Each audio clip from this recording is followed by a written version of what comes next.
you very much. Thank you. 30 minutes for technology, climate, all the problems of the world. Well, you can see, I've got to talk fast, okay?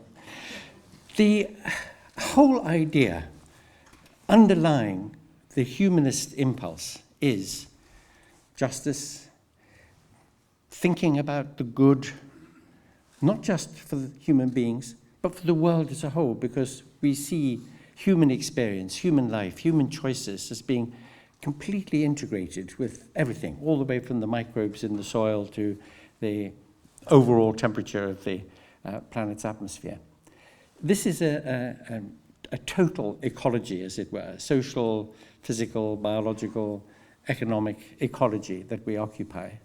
And there are so many pressures, so many negative, toxic, hostile pressures eating away at different aspects of this totalizing ecology, that we, with the kinds of principles that we share, the idea that our most generous, our most sympathetic attitude towards our fellows, and our seeking for equality, for justice, for rights, always under pressure because there are people who want to take those things away from us in order to advantage themselves.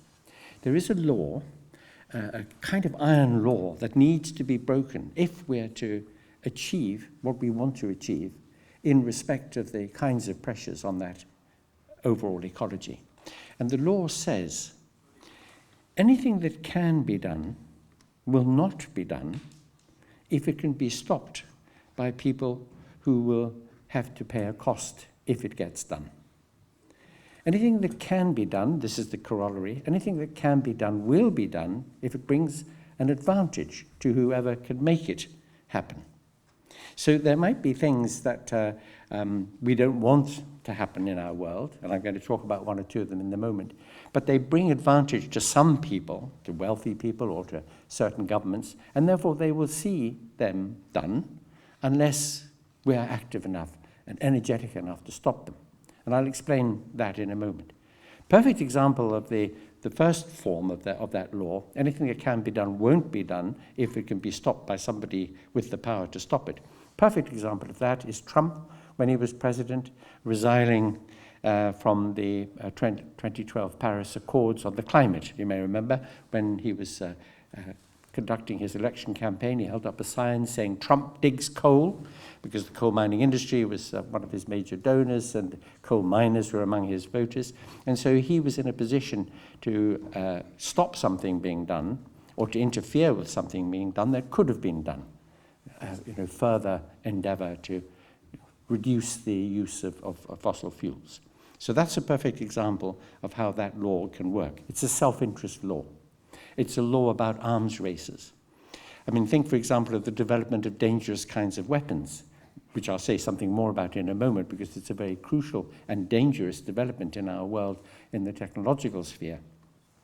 But no country involved in a major way in the production of weapon systems or involved in international affairs which require them to have a military presence there, none of them are going to want to fall behind in an arms race in competition with other countries if they think these other countries are developing weapon systems of great sophistication. So anything that can be done will be done if it brings advantage, and the advantage is not to fall behind in the race. So it's that law, the law of self-interest, which anybody who is on the right side of the argument, our side of the argument, has to break. We've got to try to break that law in order to break the cycle of attrition, of attack on this ecology of our world. So let me just very briefly say something about each of these three issues up there on the screen. The most familiar of them, of course, is the climate problem, and the very familiarity of that problem is what results in people glazing over and feeling numb and not wanting to hear about it. The more urgent the problem, the more you try to get people to act and to think in ways that are productive relative to it, the more people get turned off. And that is a problem with us at the moment. You know, we have all these climate conferences, like the one in Glasgow last November. It's extraordinary, you know, everybody flying in from all around the world and polluting the atmosphere, and then all the hot air they generate there makes things even worse, and yet nothing comes from it. I mean, here, with less than a year after that conference in Glasgow, we see the Chancellor of the Exchequer giving an enormous rebate, a tax rebate, to any company that will invest further in the extraction of oil and gas in the North Sea. We see that awful man, what's he called, Johnson, talking about coal mining and saying that he didn't want to do any more coal mining just a few months ago, and now this week saying that we've got our own coal resources and we shouldn't be importing it, so on. So you can see that it's kind of futile. These discussions and these attempts seem futile at one level, although, of course, on the other level, there is a great deal of work being done on switching to renewable energy sources, and there are lots of people who are very anxious, whose sense of urgency is great. And so we've got this kind of normal situation in which 2 steps forward, 1 step back, and there's a lot of effort being made to distract us from really what needs to be done, tackling the problem head on and with sufficient energy.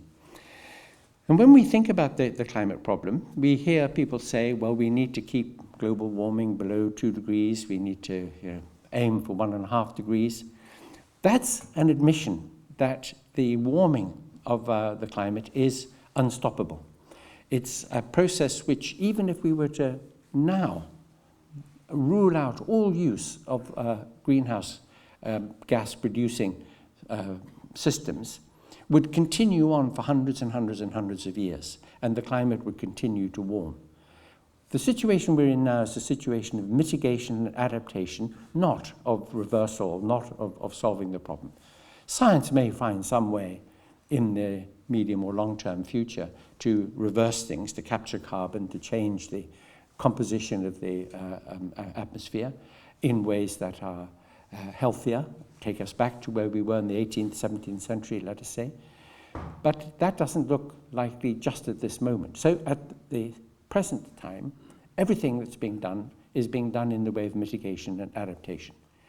But this idea that we can keep the climate warming under 2 degrees this century looks already futile. For example, just a couple of years ago, some scientists said that an absolute limit on the greenhouse gas concentration in the environment, beyond which we would be in very, very serious existential danger, is 400 parts for 400 ppm, that measure that they have of saturation of greenhouse gases.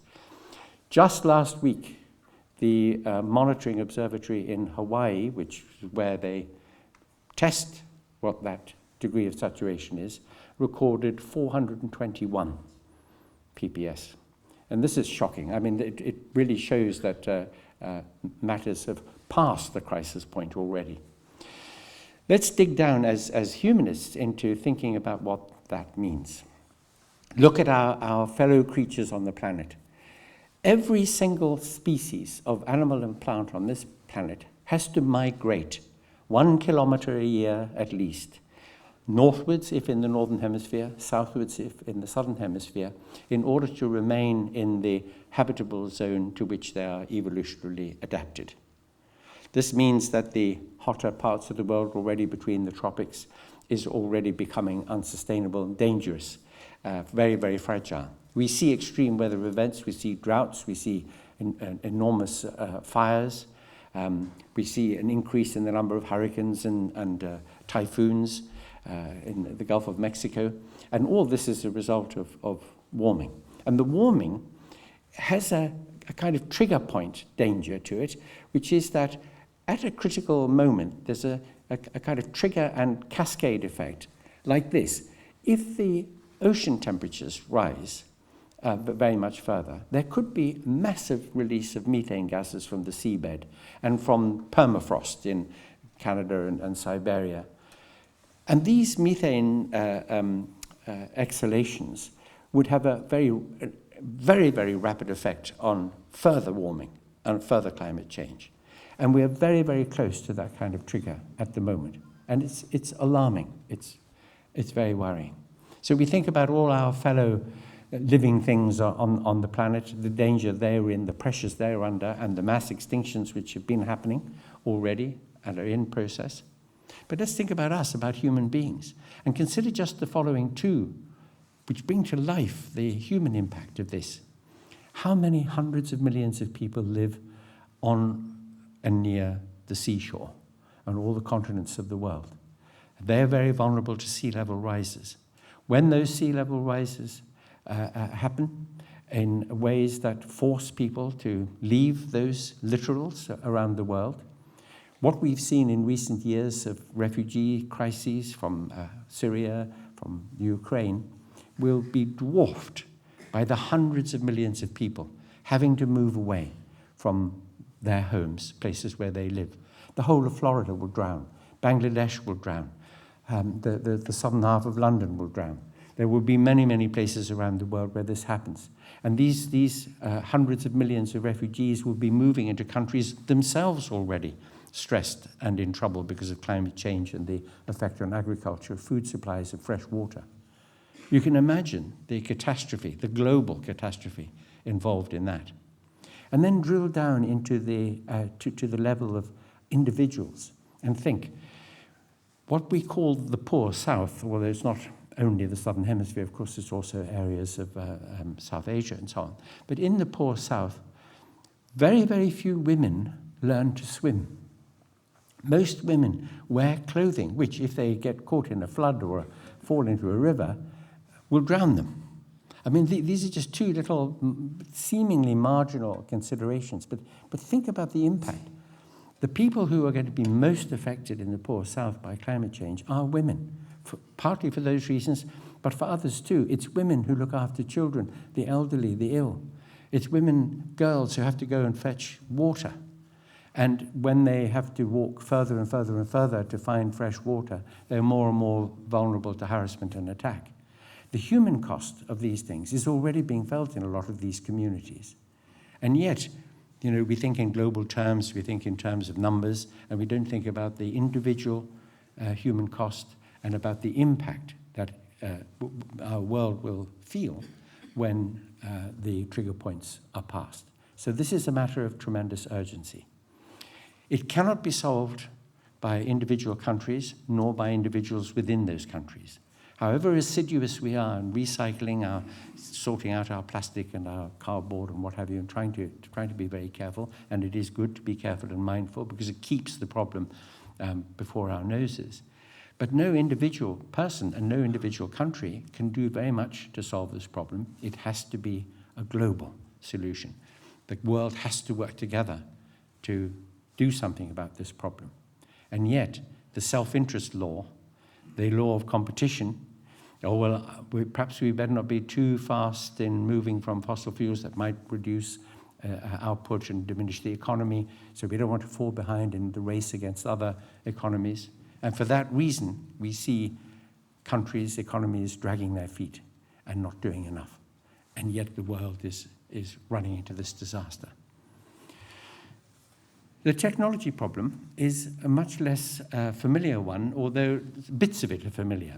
So we're all very familiar with the fact that artificial intelligence, which brings huge boons, by the way. It's absolutely marvelous to think how AI can be used for very, very precise brain surgery or for interactively teaching small children mathematics in a very fun and productive kind of way. I mean, there are all sorts of different uses of AI, and AI already runs our lives pretty well.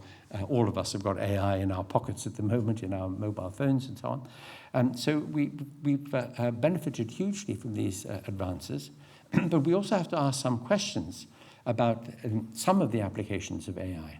We know, and we have done it without batting an eyelid, that we've given up our privacy. We've stripped ourselves naked to the view of any public or private agency that wants to know about us. Mr. Google knows more about each one of us than we know ourselves. For example, Mr. Google probably knows where we all were on the second Wednesday of March 5 years ago and what we were doing. And unless you've got the same kind of an unscrubbable memory as Funes the Memorious, you remember in that Borges story, we wouldn't be able to remember unless we looked up our diaries. But Mr. Google knows. And you know that when you go on Mr. Google to look for some information, Mr. Google will give you the information that he thinks you would like to have. He won't just give you the information. He's got a profile of you. So he knows what sort of thing you would like to know, and what kind of spin on it, which directions you should be moved in searching for that information. And this should be very worrying, because this profiling, this lack of privacy, this introduction of nudging, which is a technique used now very, very widely whenever we interact with the cyber universe, is a form of manipulation, very often helpful because it pushes us in the direction of things that we might not otherwise have come across, but could also be unhelpful. So we're aware of this. We know that AI is having a big impact on our world, and it may have an even bigger impact on employment and on the way that society itself runs. But here are some applications. So let me just mention two of many, because one could go into CRISPR technology, gene editing technology. Now exists. You can now modify a fetus in order to make it 6'5" with blue eyes, blonde hair, run very fast like Usain Bolt, and have an IQ of 200. You could manipulate genetic material now. The two ladies who developed the CRISPR technology back in 2012 won the Nobel Prize for it, and it has already been used. In fact, that Chinese scientist who used it on those twin girls when they were in a fetal stage has only just been released from prison in China. But the fact that it can be done means that it will be done. Even if you were to outlaw it, bad people or rich people, if they're different, will use these techniques to modify fetuses. Again, anything that can be done will be done if it brings advantage to whoever can do it. So we could talk about all those technologies, but the two I want to mention are these. One is weapons. For the last more than 20 years, there's been an enormous amount of investment, hundreds of millions of dollars investment in the major arms-producing countries, United States, China, Russia, France, the UK, into what are called LAWS, L-A-W-S, lethal autonomous weapons systems. Now, you may know those drones that were in use over Afghanistan, the Badlands on the Pakistan-Afghanistan borders, the Reaper drones, and so on, have flown from an Air Force base in Nevada. So there's no pilot in the drone. If you get shot down, there's no body bag problem. So the home team gains by having unmanned vehicles, or at least unmanned in the sense that there's no human being on them. And those kinds of systems are called human in the loop, because the human being is operating them, and human beings make decisions about whether to use the armaments on them to attack.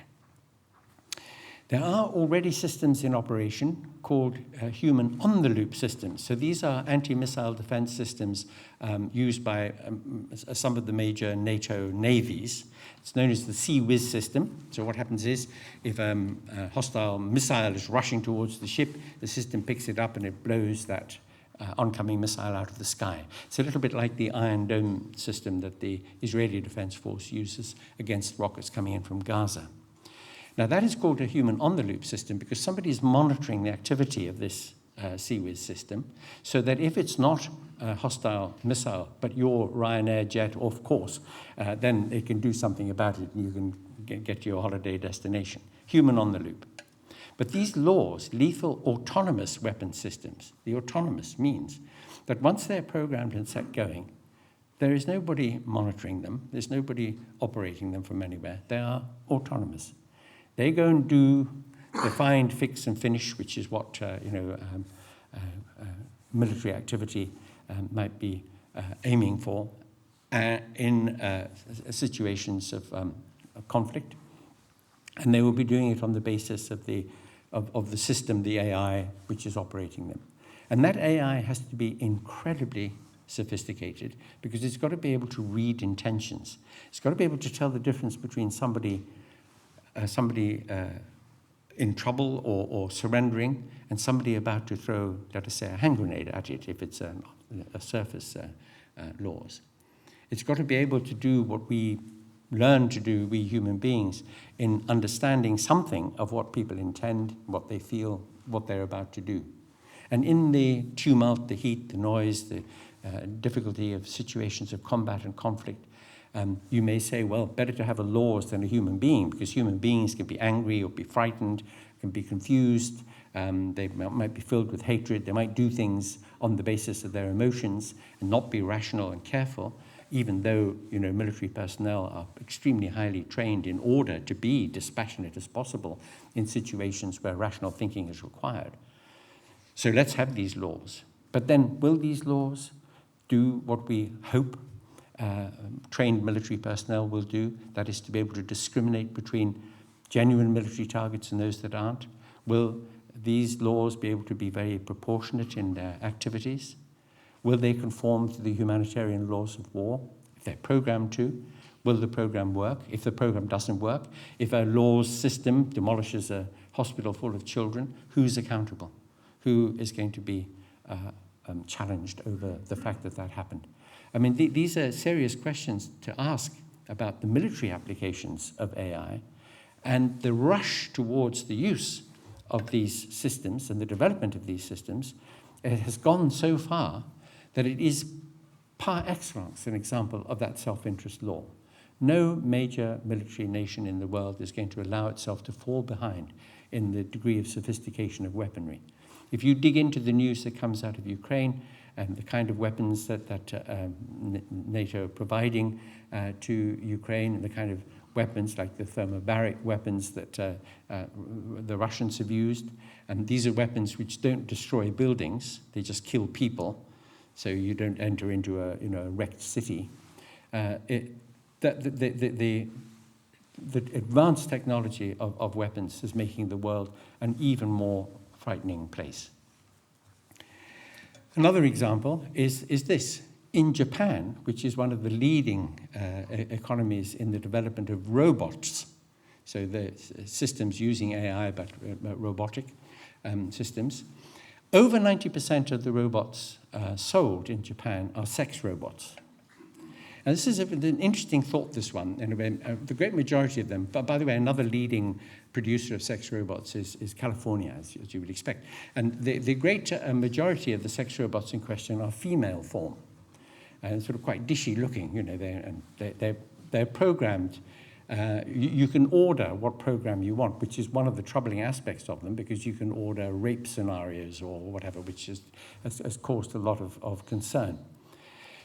Some male form robots have been produced, but they turn out to be very unsuccessful commercially. You would think, in fact, I think the manufacturers of them thought that to have a really hot-looking male form robot, very well endowed, very high performing, and you can switch him off afterwards, put him back in the cupboard, and you don't have to wash his socks, would be an absolute winner for with women.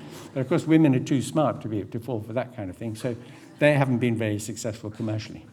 But there are anxieties about, well, firstly about the rape, and there's one Japanese sex robot manufacturer who is a self-confessed paedophile, and he produces child sex robots, which some countries have already outlawed that, and that's right. The outcry about sex robots in general, however, raises issues about how we manage this, because, again, according to our self-interest law, sex robots will be made and sold, whatever anybody tries to do, whether you try to outlaw them or not. So the question is, how are we to manage that? We don't want rape scenarios and pedophilia. We do acknowledge that there are some people who can't or haven't been able to form relationships, or disabled people and so on, who might benefit from these things. How are we going to manage it rationally and do it in a way which is sensitive to considerations on both sides of the argument? And that is something which has just simply not been discussed. Even more of what's happening in technology which hasn't been discussed is brain-chip interfacing. You may know that the technology for this already exists, that the use of brain-chip interfacing to help with Parkinson's disease, epilepsy, terribly traumatic memories, desperate suicidal mood states are wonderful possibilities for medical science. to be able to help people. But if you can deal with difficult memories, if you can deal with moods by means of brain-chip interfacing, then the prospects of what look like science fiction mind control technologies looms, and it's already available. It's already happening. The development of this is already very advanced. And there hasn't been any conversation about it at all. We've had no discussion in our societies, in our communities, about whether we want it, if we do want it, how we're going to manage it, what the limits of application should be. In most of these technological respects, there has been too little discussion, too little knowledge, and too little management of the developments which are running, as it were, out of control, because we've had a tsunami of technological advance in the last few decades that, we already live in a future without realizing that we do. Already so many things have happened, so many, Thermopylaes have been handed over to the Persians, so to speak, and we haven't even begun to focus on the question of how best to manage them. Now, the final thing there about rights, sorry, I keep pointing at the screen thinking that the title was there, but about rights and the importance of rights and justice in our world.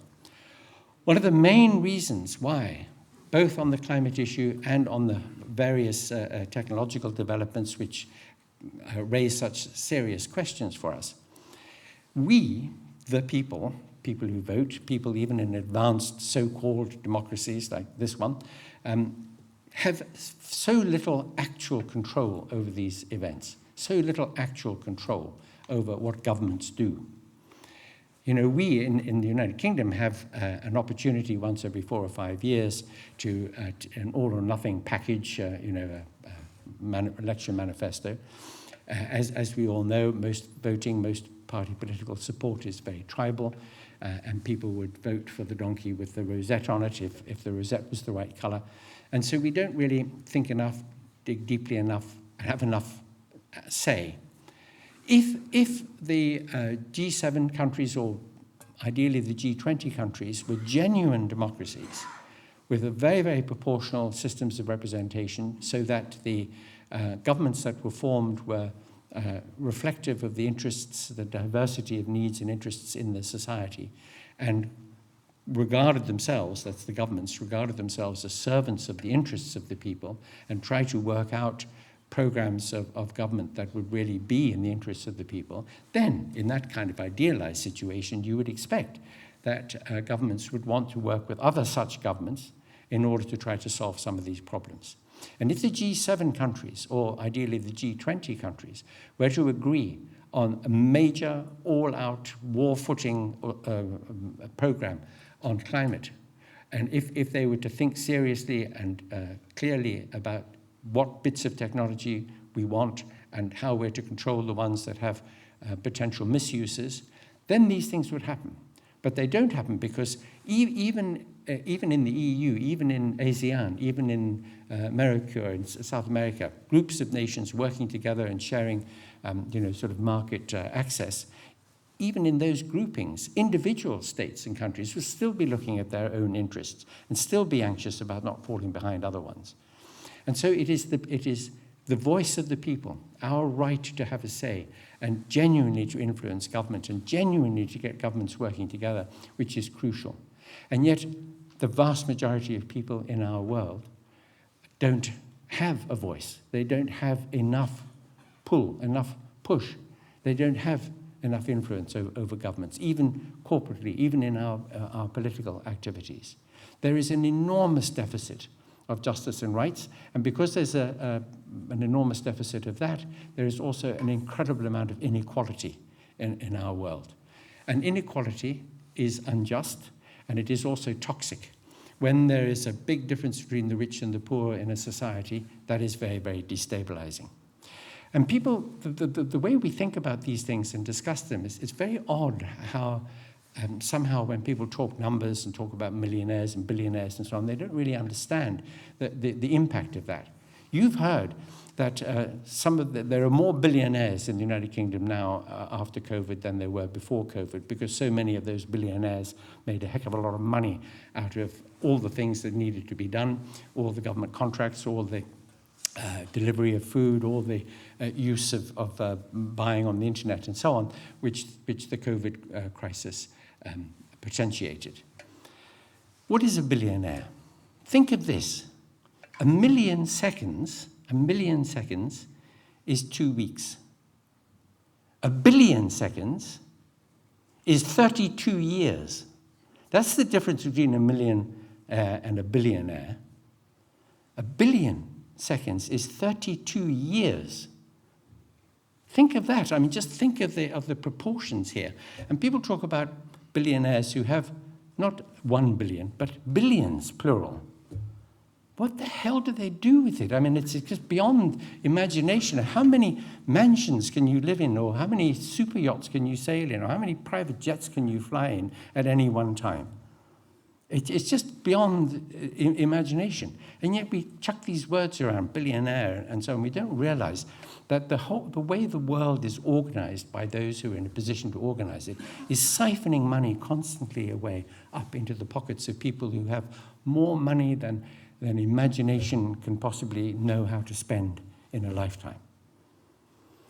Something like, 50% of the world's wealth is owned by a tiny little percentage of the world's population. And the fact that there are still people in our world who sleep on the streets at night, or who have to walk miles to get a drink of water, while there are so many billionaires in our world, is a marker of how incredibly badly skewed things are in our world. And when you look at that fact, you understand why it is that the great majority of people in our world have no say. They have no input. They're not part of the conversation about what we're to do with all these technological advances and how we're to deal properly with the climate crisis, which is going to threaten all of us. Our children and grandchildren, we are bequeathing to them a world with many, many more problems and many fewer resources to deal with those problems. And we're doing it because we don't want to do the things that might be necessary now in order to make things better for them in the future. So, these are the problems that we face. And it seems to me, and I end now on this point, it seems to me that it is the third of those problems, the deficit of justice and rights, the lack of true democracy in our world, which is the generating cause of the other two kinds of problems. Because if we don't have a voice, if we're not knowledgeable, if we don't have an influence over what our government and governments in cooperation with one another do, then of course the things that happen are going to benefit those who are in a position to get things done, because they will be done if those who can get them done want them done. And that is the problem we face in our world. Now, humanism, and this is absolutely the final point now, our humanistic impulse, our sense of what we want for ourselves and our fellows, and in our relationships, not just with other human beings, but with the world that we all share and occupy. That impulse is one which is predicated on the idea of our small L liberal outlook, our kindness, our wanting to open a space for people to have their choices and to try to make lives that are good, that they feel are good to live, providing, of course, they don't harm others. That's deeply embedded in our principles. Andrew, in his introduction to the program for this conference, puts it very well, where he talks about being rational, being kind, being fair. I mean, that's us. That's humanism. But we can't not be tough and angry. Aristotle, whom I know you were all reading in bed last night, the old story. Aristotle said, "It is right to be angry in the right way about the right things." It is. I want to feel, I'm going to be angry, I want to be nice to people. Well, there are some things that we can't be nice about. There are some things we've got to be tough about. We've got to draw some lines in the sand. And some of the issues that I've been talking about here matter. Humanists, therefore, have to say, on the basis of principle, that we must stand up and say, we've really got to think about these things and genuinely try, through activism, through argument, through persuasion, to make the world the kind of better place that humanism wants it to be. Thank you very much, everybody.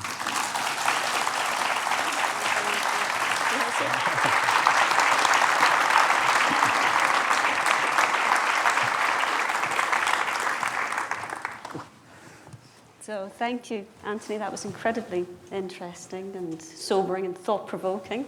So we have about 10 minutes for questions. I'm hoping that some of you will have some questions for Anthony. Do we have it? And there's a I'm thinking of doing a Jacob Rees-Mogg. And we do have a microphone if you can wait for that. There's, so the lady in the middle here. Thank you for your talk, which has, I think, slightly depressed us all. I wanted to say that certainly with respect to climate and population movements, surely a reduction in the number of people in the world would go a long way to easing that, and you don't mention that at all. And I wonder why you don't mention that at all.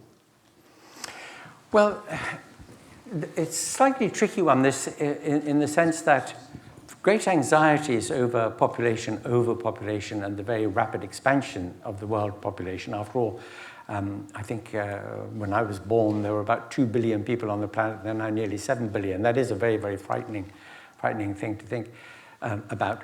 But you get some people who argue that, in fact, rationally used, the world can support 9 or 10 billion people, which is where it's going to end up by the end of the century, so that the population crisis is not the issue so much.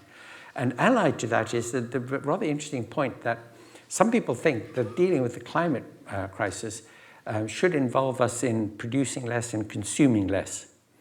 But if you think about it, over the last couple of decades, something like 500 million people have been raised out of poverty.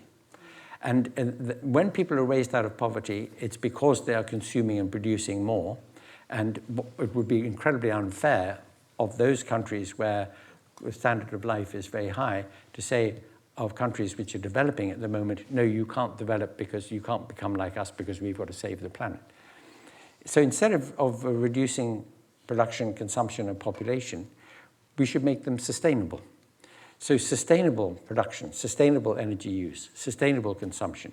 I want to give you an example of what that means. I met a really, really interesting guy a few years ago.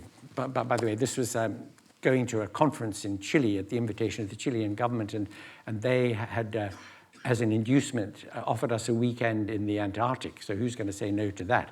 Although when you get to the Antarctic, and this was in January 2015 or something, it was actually warmer in the Antarctic on that day than it was in London. That was interesting. But when you get to the Antarctic, what you see is snow, so you've been there.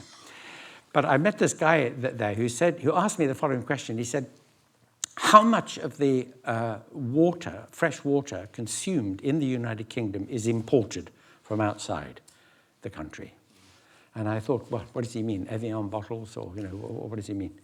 And the answer was 70% of the fresh water consumed in the UK is imported in the form of fresh fruit and vegetables grown in countries with a water problem and flown into the UK, damaging the environment every time.